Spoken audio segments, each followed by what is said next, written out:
Assalamualaikum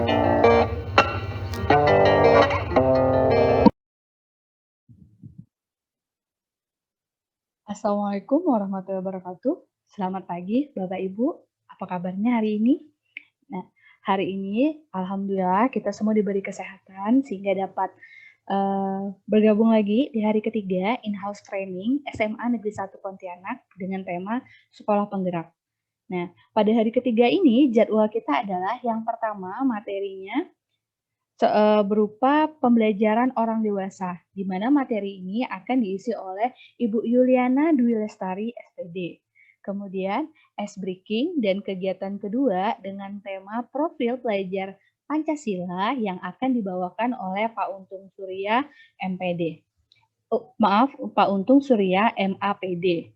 Nah, sebelum memulai acara, saya mau mengingatkan kembali di mana jadwal IHT ini bukan hanya sekedar materi saja, tapi kita punya kewajiban untuk mengerjakan tugas. Nah, bagi Bapak Ibu yang bingung di mana tugasnya, Bapak Ibu bisa mengakses Moodle. Di bagian depan dashboard itu ada kelas IHT. Bapak Ibu tinggal klik kelas IHT tersebut, kemudian cari tanggal. Dari tanggal 21, 22, 23, 24, tanggal berapa. Nah, di saat itu pas dibuka cari namanya folder, ada 2 folder yaitu sinkronus dan asinkronus, di mana folder sinkronus berisi materi dan folder asinkronus berisi tugas-tugas mandiri yang harus kita kerjakan. Oke, Bapak Ibu. Nah, untuk menghemat waktunya, acara berikutnya yaitu belajar orang dewasa, itu saya persilakan Ibu Yuliana Dwi Lestari untuk mengisi materi. Tempat dan waktu saya persilahkan. Terima kasih. Silakan Ibu Tari. Assalamualaikum warahmatullahi wabarakatuh.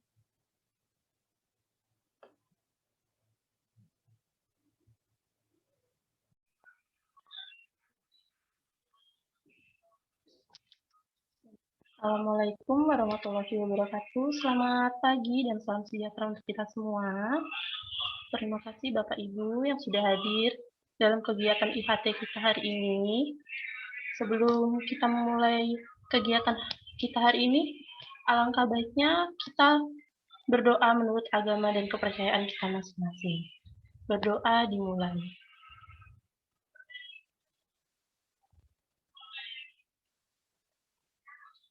Selesai.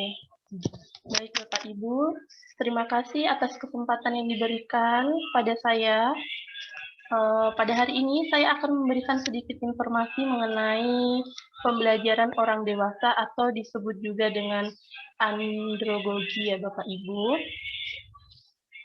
Untuk lebih jelasnya akan saya share screen dulu. Di sini ada PowerPoint yang sudah saya buat ya Bapak Ibu. Nah, bisa dilihat. Baik, di sini kita akan membahas tentang pembelajaran orang dewasa atau andragogi. Nah, pembelajaran orang dewasa yang akan saya sampaikan ini ada beberapa sub materi ya Bapak Ibu. Di sini ada 3. Yang pertama itu pengertian pembelajaran orang dewasa. Yang kedua, karakteristik belajar orang dewasa menurut Knowledge. Dan yang ketiga adalah prinsip-prinsip pembelajaran orang dewasa menurut Knowledge. Baik, yang pertama, pengertian pembelajaran orang dewasa menurut Knowledge, yaitu disebut juga dengan andragogi, adalah seni dan ilmu pembelajaran orang dewasa. Karena itu, andragogi mengacu pada segala bentuk pembelajaran orang dewasa. Andragogi menstimulasi orang dewasa agar mampu melakukan proses pencarian dan penemuan ilmu pengetahuan yang mereka butuhkan dalam kehidupan. Belajar orang dewasa dilakukan secara berkelanjutan dari pengalaman kehidupannya. Nah, jadi orang dewasa itu ketika belajar, mereka lebih cenderung kepada pengalaman kehidupannya. Pengalaman itu bukan hanya pengalaman yang baik saja, tetapi juga pengalaman yang tidak baik. Lalu yang kedua, ada karakteristik belajar orang dewasa menurut knowledge. Nah, di sini ada 5 ya Bapak Ibu. Yang pertama itu konsep diri, yang kedua pengalaman, yang ketiga kesiapan belajar, yang keempat orientasi belajar, dan yang kelima adalah motivasi belajar. Nah, lalu prinsip-prinsip pembelajaran orang dewasa menurut knowledge. Ini ada 4 prinsip. Yang pertama itu keterlibatan, yang kedua pengalaman, yang ketiga relevansi dan dampaknya bagi kehidupan, dan yang keempat berpusat pada masalah. Yang pertama, keterlibatan. Nah, orang dewasa perlu dilibatkan dalam perencanaan dan penilaian pada saat pembelajaran. Orang dewasa perlu terlibat dalam merancang dan membuat tujuan pembelajaran. Mereka mesti memahami sejauh mana pencapaian hasilnya. Lalu yang kedua, pengalaman. Pengalaman adalah asas aktivitas pembelajaran. Menjadi tanggung jawab peserta didik menerima pengalaman sebagai suatu yang bermakna. Nah, pengalaman itu seperti yang tadi sudah saya sebutkan ya Bapak Ibu, tidak hanya pengalaman yang baik saja, tetapi juga pengalaman yang kurang baik. Lalu yang ketiga ada relevansi dan dampaknya bagi kehidupan. Orang dewasa paling tertarik untuk mempelajari mata pelajaran yang memiliki relevansi dan dampak secara langsung pada pekerjaan atau kehidupan pribadi mereka. Nah, jadi orang dewasa itu lebih tertarik pada materi yang berkaitan dengan pekerjaan atau kehidupan pribadi mereka, bukan hanya materi yang hanya bahan bacaan saja, tetapi yang action langsung dengan kehidupan pribadi mereka. Lalu yang keempat, berpusat pada masalah. Pembelajaran orang dewasa lebih berpusat pada masalah daripada berorientasi pada konten. Pembelajaran lebih tertumpu pada masalah atau problem center dan membutuhkan dorongan dan motivasi. Nah, jadi ini beberapa informasi yang bisa saya sampaikan mengenai pembelajaran orang dewasa atau disebut juga dengan andragogi. Baik, mungkin hanya ini saja yang bisa saya sampaikan ya Bapak Ibu. Kalau misalnya ada pertanyaan atau sesuatu hal yang kurang jelas, boleh ditulis di kolom chat kita. Jadi nanti kita akan membahasnya secara bersama-sama. Nah, terima kasih Bapak Ibu atas waktunya sudah berpartisipasi dalam kegiatan IHT kita hari ini yang dilakukan di SMA Negeri 1 Pontianak. Mungkin cukup sekian penyampaian dari saya. Terima kasih Bapak Ibu. Bismillahirrahmanirrahim. Assalamualaikum warahmatullahi wabarakatuh. Selamat pagi, salam sejahtera Bapak Ibu. Alhamdulillah, saya bersama Bapak Ibu hebat, Bapak Ibu yang akan menginspirasi peserta didiknya nanti.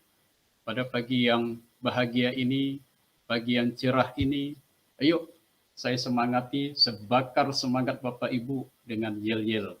Ketika saya tepuk satu kali, sertai dengan satu huruf.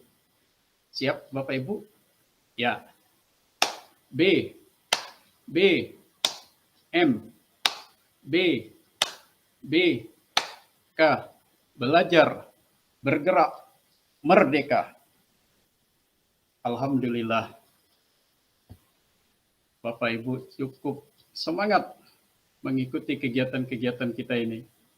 Mudah-mudahan materi yang akan saya sampaikan memberikan dampak positif, terutama dampak perubahan dalam dunia pendidikan yang senantiasa bergerak. menuju kemajuan. Baik, Bapak Ibu, sesi saya pada kesempatan ini adalah profil pelajar Pancasila. Nah, tentu Bapak Ibu sudah pernah mendengar atau sudah pernah membaca, bahkan sudah pernah mengikuti pelatihan-pelatihan terkait profil pelajar Pancasila. Izinkan saya berbagi dari apa yang harus saya sampaikan pada kesempatan ini. Bapak Ibu, tujuan simulasi singkat kita ya kurang lebih 7 menit ini ya adalah untuk memahami profil pelajar Pancasila. Nah, jadi yang sudah tahu semakin tahu. Yang sudah memahami semakin paham. Bahkan yang sudah paham bisa mengimplementasikan dan mempraktikkan. Termasuk bisa mengaktualisasikan kepada peserta didik dengan baik. Nah, Bapak Ibu, di dalam profil pelajar Pancasila ini, itu ada 6 butir. Nah, 6 butir. Sebagaimana yel-yel yang saya berikan tadi adalah huruf awal dari singkatan 6 butir ini. B pertama adalah beriman, bertakwa kepada Tuhan Yang Maha Esa, dan berakhlak mulia. Nah, di dalam butir ini, pelajar Indonesia diharapkan bisa menghayati keberadaan Tuhannya dan selalu mentaati perintah serta menjauhi segala larangannya.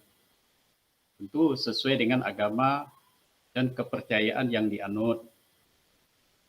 Jadi beriman dan bertakwa kepada Tuhan Yang Maha Esa diwujudkan ke dalam akhlak mulia, baik dalam beragama, akhlak yang baik, baik kepada diri sendiri, kepada sesama, kepada alam, kepada negara Indonesia, dan kepada Tuhan Yang Maha Kuasa. Ini B pertama. Kemudian B kedua, di yel-yel tadi, adalah berkebinekaan global. Ada yang bisa bantu saya? Apa yang dimaksud berkebinekaan global? Ya, silakan. Ya, Pak Anca. Yes, luar biasa. Ternyata sudah menguasai tentang profil pelajar Pancasila. Jadi berkebinekaan global ini adalah pelajar Indonesia ya, diharapkan memiliki identitas diri.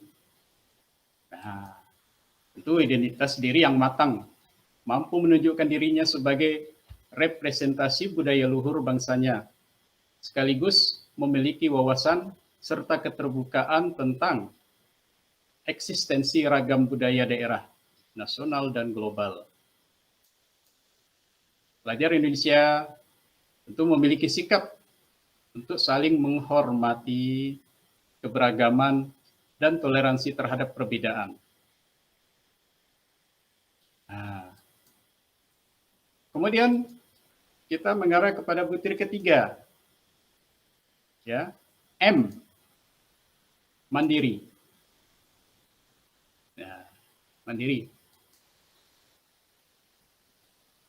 Ini mandiri dimaksudkan di sini adalah pelajar Indonesia memiliki prakarsa atas pengembangan dirinya yang tercermin dalam kemampuan untuk bertanggung jawab, memiliki rencana strategis, melakukan tindakan, dan merefleksikan proses dan hasil pengalamannya. Oleh karena itulah, untuk pelajar Indonesia perlu memiliki kesadaran akan diri dan situasi yang dihadapi serta memiliki regulasi diri. Nah, regulasi diri apa maksudnya ini? Ya, silakan. Ada yang bisa? Ya, silakan, Ibu Yeni. Oh iya, mantap. Regulasi adalah pengaturan, aturan, ya, ketentuan. Ya, ada lagi? Yang lain? Ya, silakan. Ustadz Fahrul. Ya, bagus. Regulasi menurut Ustadz Fahrul adalah belajar sebagai perilaku aktif untuk meraih suatu tujuan. Nah, jadi yang dimaksud regulasi di sini adalah sebuah, ya, komitmen diri untuk berperilaku aktif dan komitmen diri untuk mencapai tujuan yang ingin dicapai. Nah, ini pelajar kita harus dibentuk seperti itu. Ya. Kemudian butir profil pelajar Pancasila yang keempat adalah bergotong royong. Nah, ini Bapak Ibu, kita lihat suasana kehidupan kemasyarakatan kita, suasana bergotong royong, ya, tidak hilang, hanya semakin meluntur. Artinya adanya penguatan kurikulum baru ini, khususnya terkait profil pelajar Pancasila, ini ingin membangun kembali nilai-nilai luhur masyarakat Indonesia yang sudah terbiasa dengan budaya gotong royong. Jadi pelajar Indonesia ini diharapkan memiliki kemampuan untuk melakukan kolaborasi dengan sukarela agar yang dikerjakan dapat berjalan lancar dan mencapai tujuan untuk kebaikan bersama. Ya. Kemudian yang kelima adalah bernalar kritis. Nah, ini butir profil pelajar Pancasila yang kelima adalah bernalar kritis. Bapak Ibu sudah juga sering menerapkan di dalam pembelajaran. Ketika pembelajaran, siswa diberi kesempatan untuk memberikan pendapat, memberikan argumentasi, ya, dan memberikan opsi-opsi yang konstruktif, sehingga memancing nalar kritisnya.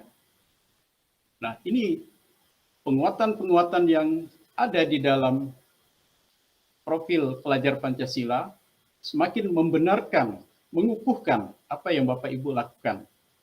Jadi, bernalar kritis di sini adalah pelajar Indonesia yang bernalar kritis dan berpikir objektif, sistematik, dan saintifik dengan mempertimbangkan berbagai aspek berdasarkan data dan fakta yang mendukung. Sehingga ya kritisnya itu tidak membuat keputusan yang ya destruktif, justru memberikan kontribusi dalam pemecahan suatu masalah dari kehidupan yang dijalani. Nah, kemudian butir terakhir adalah kreatif. Di dalam pembelajaran, sering Bapak Ibu menerapkan, ya, agar proses pembelajaran siswa, ya, aktif dan kreatif. Nah, penerapan profil pelajar Pancasila semakin membackup Bapak Ibu untuk melakukan hal seperti itu. Kenapa?